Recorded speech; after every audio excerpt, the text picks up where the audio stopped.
It is the announcement about the 2023 roadmap for Dungeons and Dragons Online. What is the new content coming out?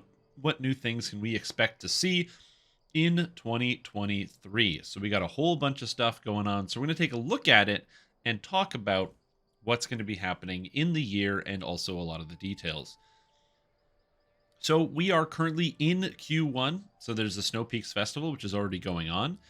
Then there's Update 58, Unlikely Heroes, and the 17th anniversary. These will likely take place at the same time.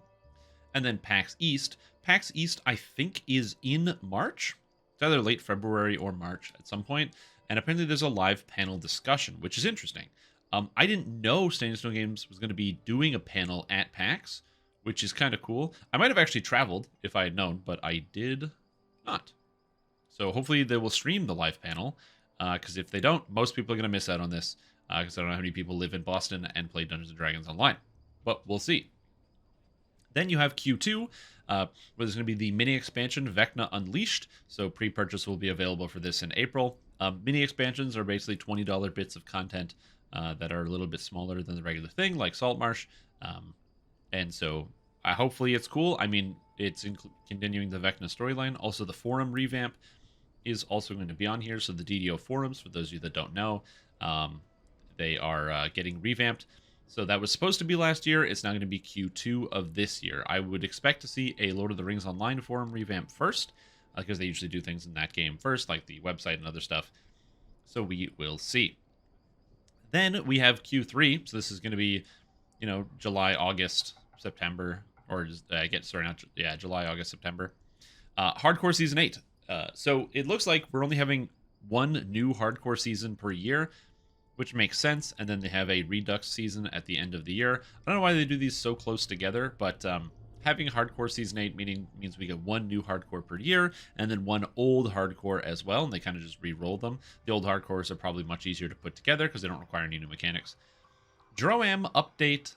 Droam and Raid update. For those of you that don't know, the Droam content is the level 12 and 13 quests with the Diplomatic Impunity chain and the Attack on Stormreach chain. A lot of people really like these. The story is very, very good in these ones.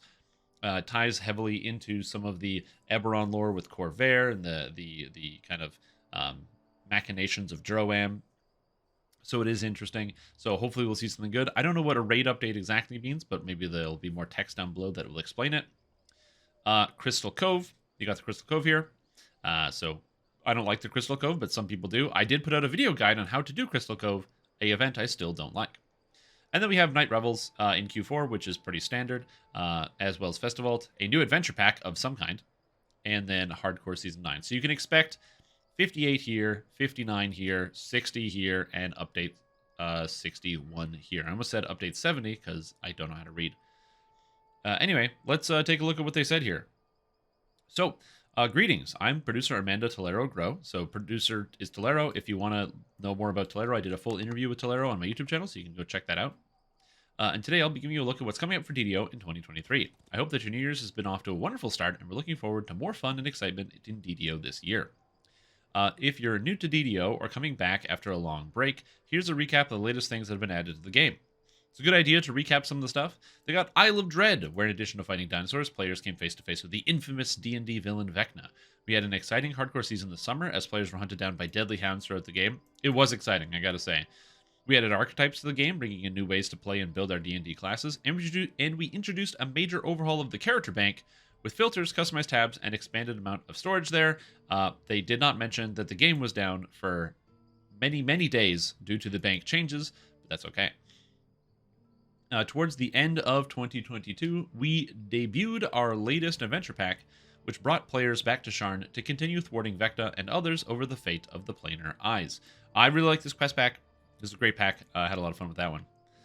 Now that we've covered the big beats of where we've been, let's talk about where we're going next. Our game will be celebrating its 17th anniversary this year with fun free content. We'll introduce 3 new free archetypes, as well as a free dungeon for all players to play. So now you know the archetypes that are coming out are free. Blightcaster will be free, Dark Hunter will be free, and Acolyte of the Skin will be free. Very cool. Also, there's this armor. This armor looks really good. I really like this armor. I like the shape of it on the characters. I like kind of like the red accents. I think this looks great, so I'm very excited to see. I don't know what this is, but we'll take a gander here. Also, the helmets with the horns.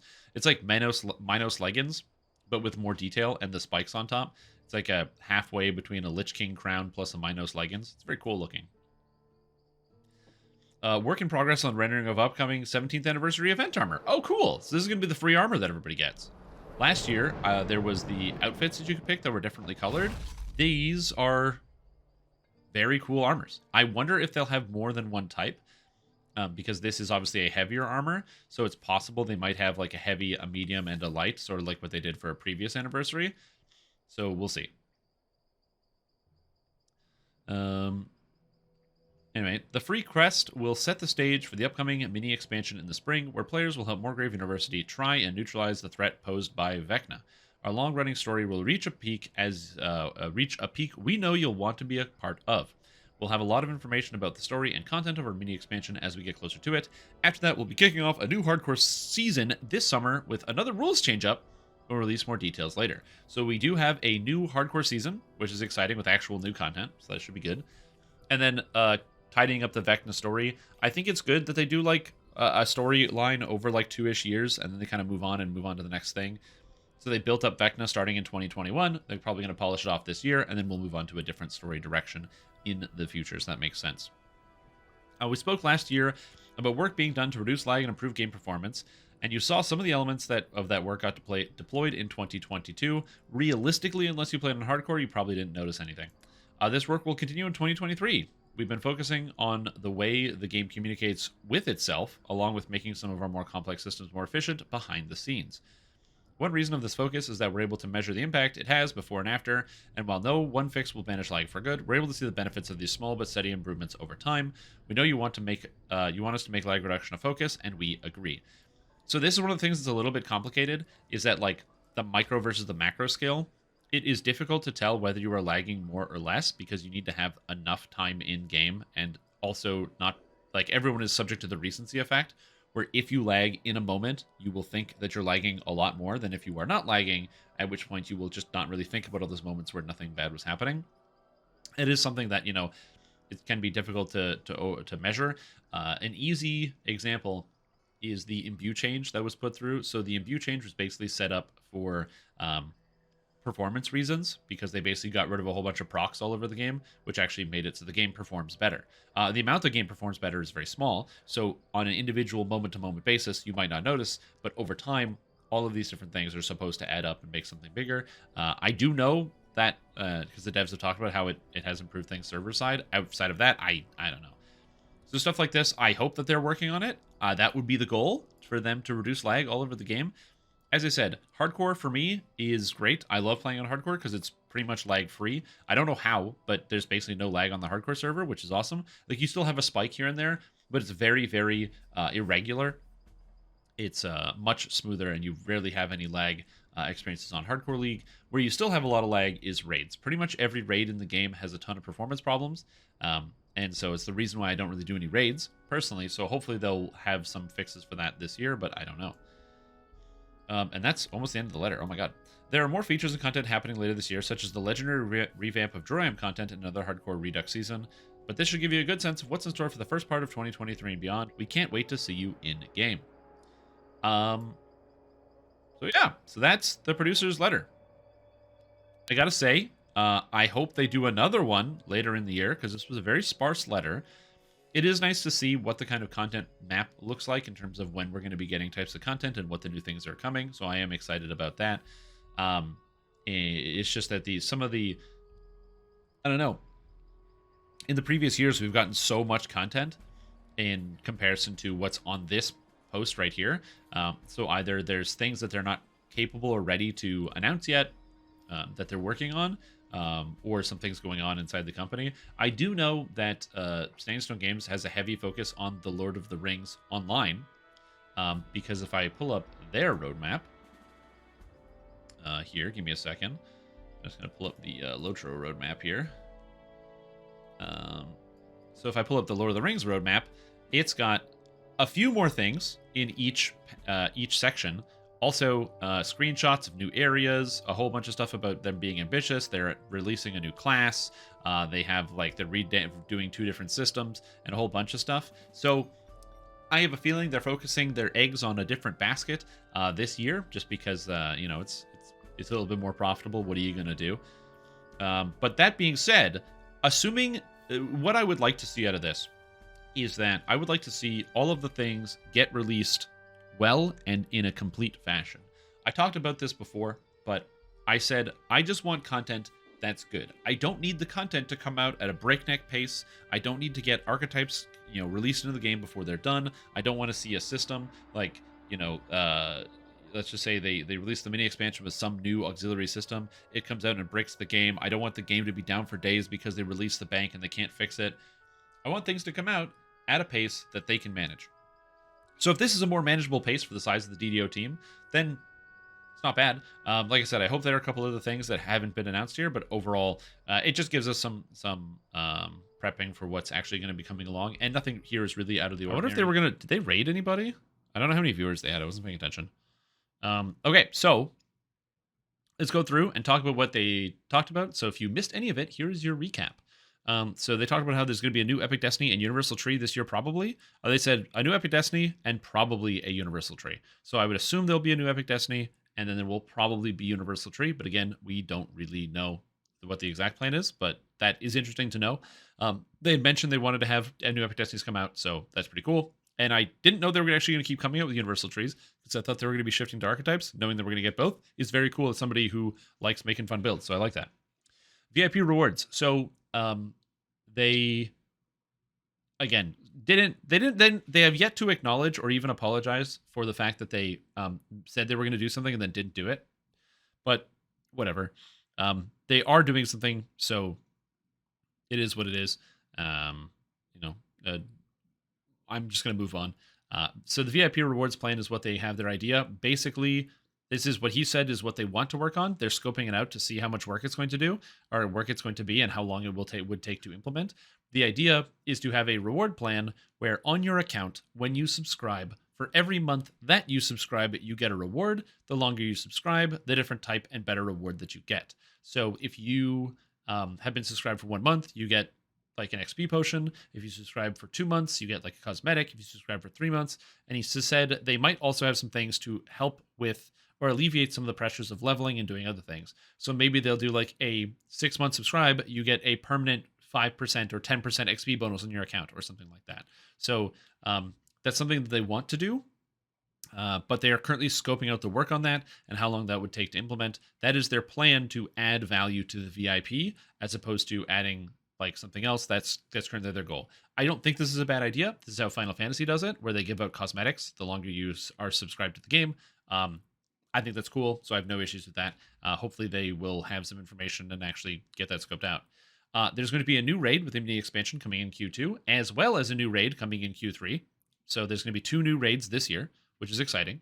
UI scaling is pushed back. So apparently they said that they had the engineering resources to work on UI scaling, and they are pushing that back to work on the VIP reward thing first, and then come back to UI scaling later. So that is, a problem in and of itself. They talked a little bit more detail in the UI scaling and basically talked about how they have issues with how the art is designed in game. And basically a lot of DDO, the menus are very art heavy, which is true. They are quite art heavy. The little backpacks, nodules, things all over the place in comparison to a lot of other video games. Compare like the World of Warcraft backpack, which is literally just a colored background, whereas DDO is like a whole menu with art and detail everywhere. And so they might be rescaling a lot of that and changing up how the artwork is in a lot of sections of the game to make the scaling easier. So they said they might do that. Also, they're likely going to be doing a character model revamp later in the year or next year, which is the goal. So they're going to be updating the older character models, your humans, your dwarves, your halflings, and things like that. So, there's that as an option. Two-factor authentication is something they are working on. They were already working on this last year. They've been working on this for a while. They talked about this in the Lord of the Rings Online because people have been asking them there as well. So it is something that they have been continuously working on.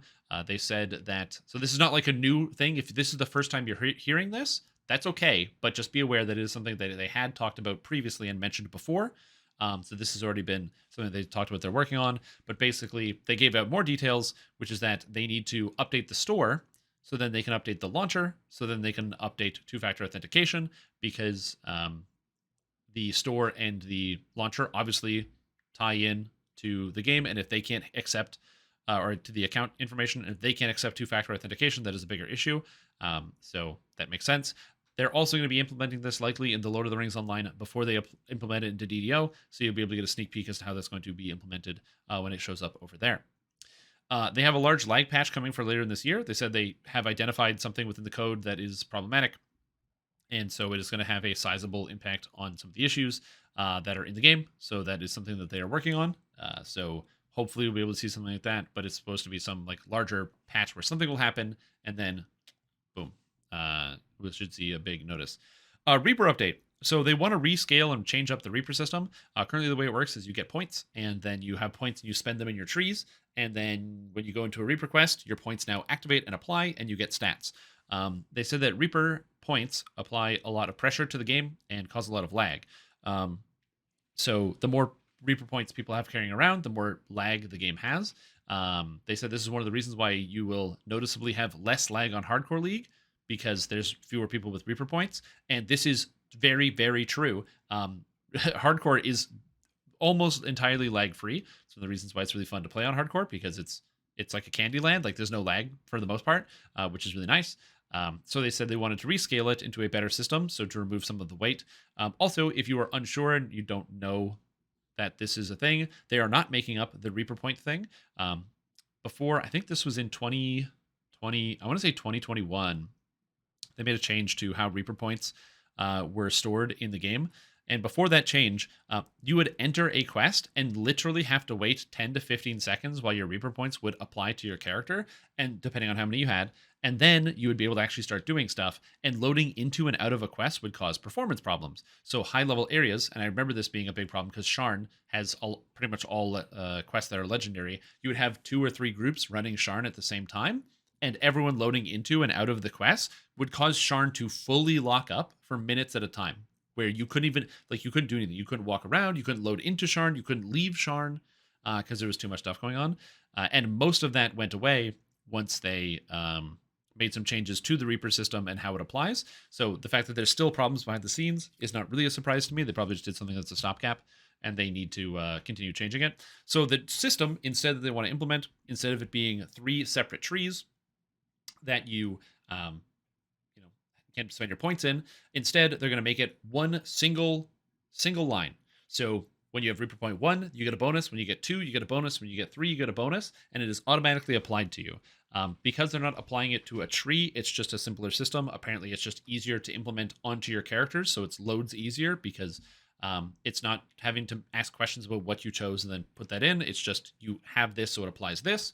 And so the downside is less customization. So if you're somebody who wanted to spend more, like you're like, oh, I usually spend all my points in Grim Barricade for the tank, or I spend all my points in the Dire Thaumaturge for the spell casting stats, you're pretty much going to get all the stats evenly now, as opposed to having them all at once. But I think they said something like they wanted it to apply in a like in an account wide or like a more broad setting, or something like that. I might have misheard that, so it might not be account wide. So that, again, but basically it's just more it's more transferable, because then not only will it be a single line, the other problem is they wanted to have a system where they have a catch-up mechanic. So if you have people in your group who don't have Reaper points, but they want to join you, you would be able to share your Reaper points with that person. But the problem is, if you have all of your points, say, spent in the Dire Thaumaturge tree, and you share it with a melee, it doesn't really affect them that much. But in this future scenario, if you have 100 points, which is just whatever that stat is, you could share that with somebody, and they can account, or they can feel like they have the 100 points as well, even though they don't have it. And when they talked about this previously, they talked about this as an optional system, like an opt-in, so you can choose whether you want to have those points apply or not. because there are lots of people that want to play without the Reaper points, because right now you can not spend them. So I think they're going to come up with an opt-in, which is what they talked about before, but I don't know. And then also, because of the change in system, they would be able to continue to scale it further, so they could add more bonuses and more things. And they also want to have like points along the Reaper line where you get your rewards. So you would get cosmetics and other things, sort of like, think like a battle pass, sort of, where as you get further in the level system, you get extra rewards that are not necessarily just questing rewards. They could even do something like, as you get, maybe you get 50 points, you get like a 1% Reaper bonus, XP bonus in Reaper mode or something like that. And they could just have it go along the line. Things like that. Reaper points, you should run somebody else as a group leader. Again, it's a changeable system. I don't even know if they've started working on it. So I hope that they have a better system than that in mind. I'm definitely going to put my thoughts forward when we get there. So we'll see. And then somebody asked about armor class. A bunch of people are asking about armor class, and armor class is useless. Number one, armor class isn't useless. Actually, just put it on your character, and you'll see how good it is. Like, it's so confusing. Armor class is actually very useful. But so there's that. But he did grandstand a little bit more, not grandstand, but go into detail about kind of like the differences between some of the offenses, and how if they were starting again, they would design the systems differently. In my opinion, this is entirely what I am saying. They should get rid of physical resistance rating and turn armor class into physical resistance rating. Keep magical resistance rating as its own stat. So you have armor class, you have magic defense, and then you would have dodge as a separate stat. And so then that way you can have your numbers scaling in a little bit of a different capacity. I think that would work a lot better from an understanding perspective instead of having so many layers of defense. But that being said, that's, again, just what I'm talking about. He basically went and talked about a lot of things, is that defenses of melee is a problem, and understanding your defenses is also a problem. But generally they're not touching armor class, because armor class is working fine for what they want to do in the game currently, which, or at least in terms of how much dev time they'd have to invest into it versus what actually output they would get out of it. Armor class is a working system, so they could tinker with it, but there are things that are bigger problems. So they prioritize those things. And then they know that there's an issue with threat, and threat is a problem. But they're going to fix it. Threat with imbues. Right now, if you don't know, if you use an imbue on your character, it is unaffected by threat reduction, which means if you have like 30-something imbue dice and you start shooting at a monster with your inquisitive crossbow, you will have aggro, and there's nothing anybody can do about that. They're fixing it. They're going to be putting it in. Apparently, it just doesn't have the code. I think that's basically most of what was talked about. No new race this year is also another one. If you remember anything from there, just let me know. I'm going to post this somewhere. No new race this year. So no new race 2023. What else?